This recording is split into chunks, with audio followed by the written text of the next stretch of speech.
So let's conclude our rabbit hole discussion of alpha male, alpha female, high value man, high value woman.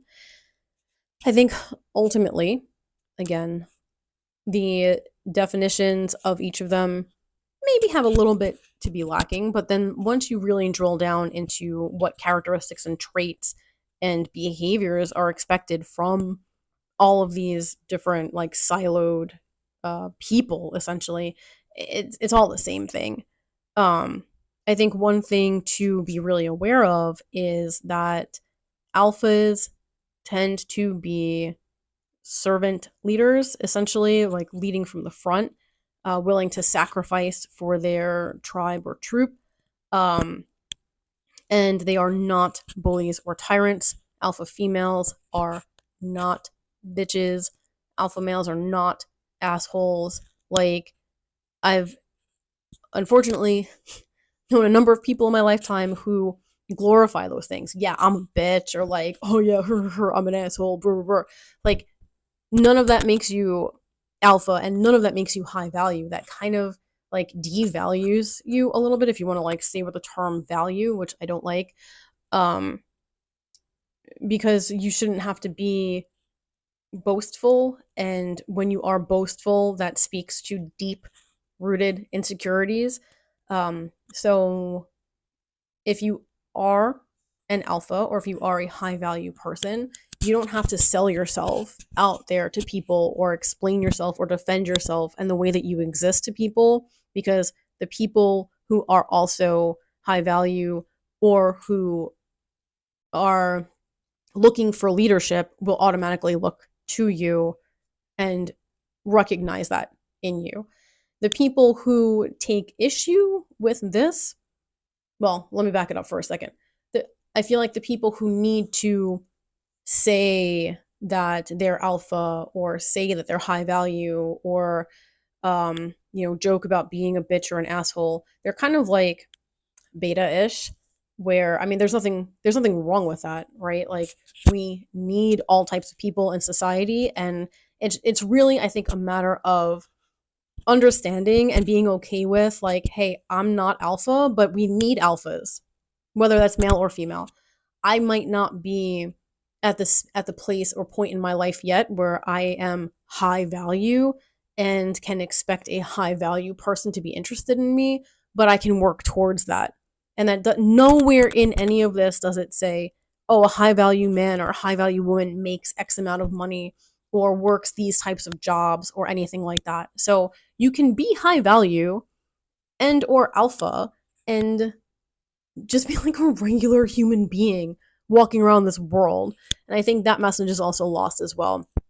There's kind of this like underlying expectation that like high value people are high dollar people. And I will absolutely beg to differ on that. Just because you make a lot of money does not make you high value whatsoever. Because it's all about your personality and your characteristics, who you are as a person, not how much money you have.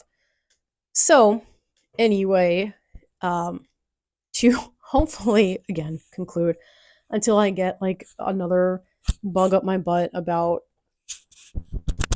these terms being absolutely twisted, um, I want you to kind of take a minute and ponder: am I offended by the existence of alpha because I believe that I should be alpha, or that I want to be alpha?